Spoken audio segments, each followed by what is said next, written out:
Hi friends, எல்லாரும் எப்படி இருக்கிறீங்க? நான் ரொம்ப நல்லா இருக்கோம். இன்னைக்கு என்ன அப்படின்னா சிம்பிளாக ஒரு vlog எடுக்கலாம் அப்படிங்கிறதுக்காக இன்னைக்கு வந்து அதாவது ஒரு ஹாப்பி என்ன அப்படின்னா நான் கொஞ்ச நாளாட்டே நான் சொல்லிட்டே இருப்பேன். நான் வந்து சர்ச்சில் வந்து ஒரு பெண்கள் சங்கம்னு ஒரு இதில் சேர்ந்துருக்கேன் அப்படின்னு. அது வந்து ஃபினிஷ் ஆக போகுது. ஃபினிஷ் ஆகிட்டு மெயின் இடத்துல ஃபினிஷ் ஆகிட்டு எங்கள் சர்ச்சில் வந்து ஆண்டு விழா வைப்பாங்க. அங்கே என்ன அப்படின்னா நமக்கு வந்து ப்ரைஸ் கிடச்சிருக்கு. நான் வந்து ஒரு விளையாட்டில் சேர்ந்துருந்தேன். என்ன விளையாட்டு அப்படின்னா பால் பாஸ் பண்ணுவாங்கல்ல, பால் வந்து ஒரு பால் பாசிங்னு சொல்லுவாங்க மொத்தத்தில். அது வந்து ஒரு 30 பேர் இருந்தோம். லாஸ்ட்டில் அது லக் இருக்கவங்களுக்கு தான் அது கிடைக்கும். அப்படி வந்து லாஸ்ட்டில் ஃபஸ்ட்டு ப்ரைஸ் வந்து எனக்கு வந்து கிடச்சிட்டு அதுக்கு வந்து இந்த பாத்திரம் கிடச்சிது. அது அழிஞ்சிட்டு பார்த்தீங்க அப்படின்னா இது வந்து ஒழுங்கு ப்ரைஸ் இருக்குல்ல, ஒழுங்கு ப்ரைஸுக்கு இந்த ரெண்டும் கிடச்சி.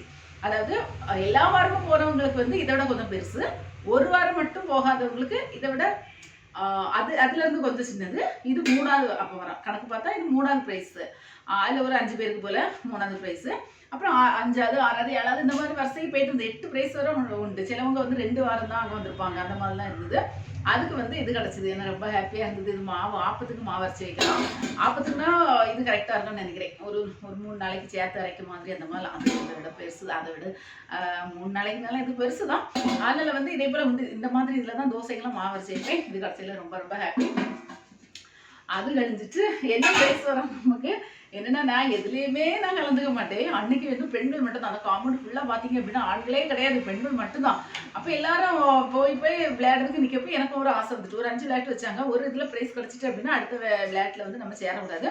இது வந்து செகண்ட் விளையாட்டு வச்சாங்க. ஃபர்ஸ்ட் வந்து பலூன், அது எனக்கு கிடைக்கல. என்னன்னா பலூன்ல வந்து வசனம் உள்ளாடி போட்டு வச்சிருப்பாங்க. அதை நம்ம ஊதி அதை வந்து பொட்டிக்கணும். அது வந்து பொட்டிச்சோன்னா அதில் வந்து ஒரு அந்த வசன பேப்பர் கீழே விடும். அதை வந்து பைபிள்ல இருந்து எடுத்து அவங்கள்ட்ட வந்து காணிக்கணும். இந்த பேஜில் இந்த இருக்குது, இந்த வசனம் இருக்குது அப்படின்னு காணிக்கிறது.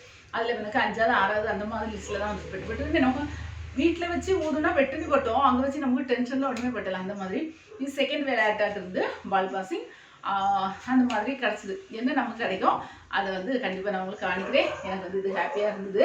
ஏன்னா நான் இது வரைக்கும் நான் அந்த மாதிரி இதுலலாம் கலந்துக்கிறது கிடையாது. சின்ன வயசுலேயே சண்டே கிளாஸு அது இதெல்லாம் நிறைய உண்டு. ஒன்றுலையுமே கலந்துக்க முடியாது. ஒரு 5ஆம் கிளாஸ் வரை போயிருப்பேன்னு நினைக்கிறேன் சண்டே கிளாஸுக்கெல்லாம். அப்போல்லாம் ஒழுங்கு ப்ரைஸ் வாங்கியிருக்கேன். அது வந்து அப்படியே விட்டுட்டு சரி இந்த வயசுலேயே நமக்கு வந்து ஒரு கிளாஸ் வச்சு இந்த மாதிரிலாம் இருக்கிறது அது நல்லா ஹாப்பியாக தான் இருந்தது. இது அன்றைக்கி வந்த அன்றைக்கே ஆப்பத்துக்கு மாவு வச்சுருந்தேன். இது கடைசி ஒரு வாரம் கரெக்டாக நாளைக்குனா ஒரு வாரம் ஆகுது அந்த மாதிரி. சரி ஓகே, வந்து மற்ற கொஞ்சம் வீடியோலாம் எடுத்து வச்சுருக்கேன், அதெல்லாம் பார்க்கலாம். இங்கே என்ன வேலை நடக்குது அப்படின்னா தேங்காய் கட் பண்ணி அது எதுக்கு அப்படின்னா நமக்கு வந்து முந்திரி கொத்து செய்யணும். நான் ஏற்கனவே சொல்லி இருக்கேன், என்ன செய்ய முடியல. அப்போ அதுக்கு சின்ன சின்ன வேலைகள்லாம் செய்து முடிச்சிடலாம் ஃபஸ்ட்டு அப்படிங்கிறதுக்காக தேங்காய் பார்த்தேன். தேங்காய் வந்து ஒரு வாரத்துக்கு முன்னாடியே ஹஸ்பண்டு நான் எத்தனை தேங்காய் பொரிச்சு போடணும்னு கேட்டாங்க. நான் ஒரு 5 அணம் போதும் இந்த வாரத்துக்கு அப்படின்னு சொல்லியிருந்தேன். ஆனால் முந்திரி கொத்தை வந்து மறந்துட்டேன். அதனால இப்போ வந்து ஒன்று ஷார்ட்டேஜ் ஆகிட்டு சரி இதை வந்து நம்ம பொரிச்சிடலான்னு பார்த்தா ரொம்ப கஷ்டப்பட்டுட்டேன்னா. ஆனால் நல்ல ஒன்றும் காயில் லைட்டாக தான் காஞ்சிருக்குது. ஆனால் அதில் வந்து சகரின்னு சொல்லுவோம்ல அது வந்து நிறையா. ஆனால் தேங்காயும் பெரிய தேங்காய் தான், எடுக்கிறது கஷ்டமாக இருந்து எப்படியோ எடுத்து கொண்டு வந்துட்டேன். அதை வந்து பொதிச்சுட்டேன். இங்கே வந்து வத்தலை மல்லியை வந்து காய போட்டிருக்கேன். இனி அது காஞ்சிட்டு அப்படின்னா அதையும் திருச்சி நம்ம வந்து ஸ்டோர் பண்ணி வச்சிடலாம். அது கழிஞ்சிட்டு இங்கே நம்ம தேங்காய் கட் பண்ணி வச்சுருந்தோம்ல, இனி அதை அவ்வளோவா துருவணும். துருவதுக்கு என்னென்னா அர்ஜென்ட்டாக இப்போ ஒரு துவையல் அரைக்கணும், இல்லை அப்படின்னா வந்து சம்மந்தி அரைக்கணும் அப்படின்னா இருந்ததுன்னா திருவல்லில் வச்சே திருவிடுவேன். இல்லை அப்படின்னா கிரைண்டரில் தான். ஏற்கனவே உங்களுக்கு தெரியும் கிரைண்டரில் தேங்காய் திருவக்கூடிய ஒரு சாதனம் உண்டு அப்படின்னு. இங்கே வந்து இதெல்லாம் நம்ம வந்து சிறுபயிறு இருக்கலாம். நேரத்துக்கு வந்து சிறுபயிறு வந்து வறுத்து வச்சுருந்தேன். அதை இன்றைக்கி திரிச்சிடலாம் அப்படிங்கிறதுக்காக அந்த வேலையும் நடந்துட்டு முந்திரி கொத்து ப்ளஸ் வந்து அதிரசம் அந்த பக்குவம் மாறிட்டு அப்படின்னா நமக்கு வந்து அம்பேல் தான். அதனால் நம்ம வந்து திருப்தியாக பதுக்க செய்யணும்னு நினச்சிட்ருக்கேன். முந்திரி கொத்துக்கு வந்து கருப்பட்டி போட்டு செய்ய தான் நல்லேன்னு சொன்னாங்க. கருப்பட்டிக்கு விலையும் ஜாஸ்தி, கருப்பட்டி என்கிட்ட இல்லை. நான் வந்து எனக்கு வந்து கருப்பட்டி தான் போடணும்னு எனக்கு தெரியாது. நான் சர்க்கரையே ஒரு 2 கிலோ போல் ஒரு தடவை ரிலையன்ஸ் பஸ்ஸில் 1 கிலோ, இன்னொரு தடவை 1 கிலோ, இப்படி 2 கிலோ வாங்கி வச்சுட்டேன். அப்போ அதனால் அதை செய்திடலாம் அப்படின்னு. அன்னைக்கு தீபாவளி அன்னைக்கு பக்கத்தில் ஒரு ஆண்டி அவங்க வந்து அதிரசமும் அதுக்கப்புறமா இதுவும் தந்தாங்க, முந்திரி கொத்தும் தந்தாங்க. செம டேஸ்ட்டாக இருந்தது. அதிரசம் எப்படி தான் செய்தாங்களோ அது வந்து நல்ல பொறுப்பொறாக அழகாக இருந்தது. அவங்க வந்து மாவு கலைக்கு உடனே செய்தாங்க. நல்லா இருந்தது. மாவு கழிச்சு செய்தால் வித்தியாசமான ஒரு டேஸ்ட்.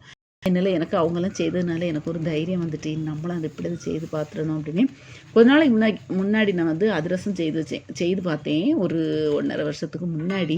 அப்போ தான் ஃபஸ்ட் டைம் ஒரே ஒரு தடவை தான் செய்திருக்கேன். டேஸ்ட்டு நல்லா இருந்தது.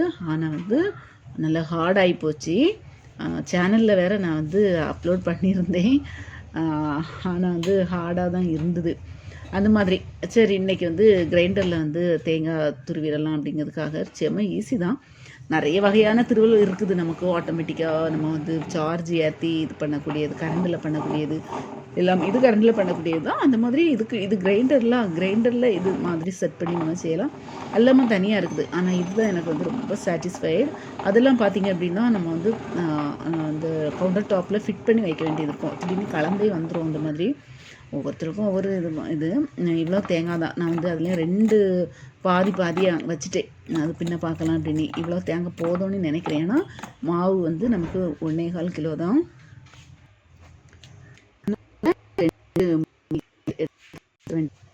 அறுக்கிறதுக்கு முன்னாடி எனக்கு ரசிச்சு வயிற்று மாதிரி எடுத்துகிட்டு இருக்கேன் ஆகு. அதனால வந்து விற்பாங்க. நீ வந்து நான் வரோம். நானும் ஹஸ்பண்டும் கோழி எடுக்க போகப்போ தான் ஒரு ஆள் வந்து 30 வாங்கிட்டு போனார்.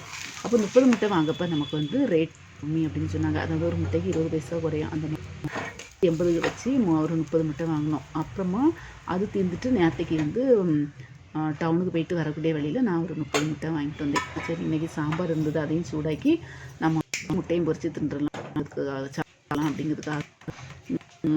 சாம்பார் கொஞ்சம் தான் இருந்தது, அதை வந்து சூடாக்குறேன். இந்த சாம்பாரில் பார்த்திங்க அப்படின்னா வெண்டைக்காய் கிடையாது, மற்ற எல்லா காயும் உண்டு.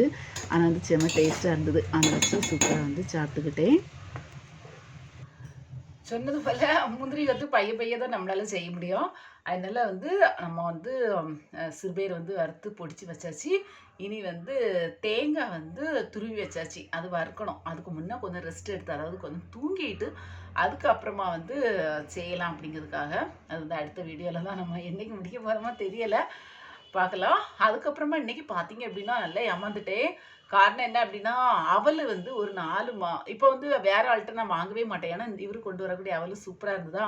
ஒரு ஆள் வாரந்தோறும் அவர் வாரந்தோறும் வரேன். ஆனால் ஒரு 4 வாரமாக வரவே இல்லை. சரி இன்றைக்கி வந்தால் வாங்கணும் அப்படின்னு நினச்சிட்டே இருந்தேன். நான் வந்து குளிக்கிறதுக்கு போயிட்டேன்னா அங்கே வந்து அவளே அவளே அவளேன்னு சவுண்டு கேட்டேன். எனக்கும் என்ன செய்யணும் ஒன்றும் தெரியலை. ஐயோ எத்தனை நாளாக வெயிட் பண்ணேன். இன்றைக்கி தான் லாஸ்ட்டு கொஞ்சோல அவள் இருந்தா. அது வந்து ஒரு ஆளுக்கு தான் போதும். அப்போ எனக்கு அவள் நல்லா பிடிக்குமா. அப்போ வந்து சர்க்கரையும் தேங்காயும் போட்டு நானே வரிசை சாப்பிட்டுக்கிட்டேன். இந்த தடவை ஹஸ்பண்ட் வந்தால அவள் இருக்கா, அவள் வரசுன்னு சொன்னாங்க. என்ன பாருங்க, இல்லை பார்த்துடுங்க வருவார், 2 நாளையில் வருவார்னு சொல்லிட்டு இருந்தேன்னா லாஸ்ட்டில் வந்து அவர் வரவே இல்லை. அந்த மாதிரி ஆகிப்போச்சு. இன்றைக்கி வந்து எனக்கு வாங்க முடியாமல் ஆகிப்போச்சு. அதாவது 6 பக்கான்னு நினைக்கிறேன். 6 பக்கா 100 ரூபாயா, 4 பக்கா 100 ரூபாயா, அதை எனக்கு மறந்து போச்சு. அது வந்து சம்பா அரிசியில் செய்த அவல் சூப்பராக இருக்கும். அதனால வந்து அவர் வந்ததுக்கு அப்புறமா சாரி இனி வரும்போது எப்படியாவது வாங்கிடணும்னு நீ நினச்சிட்டு இருக்கேன்.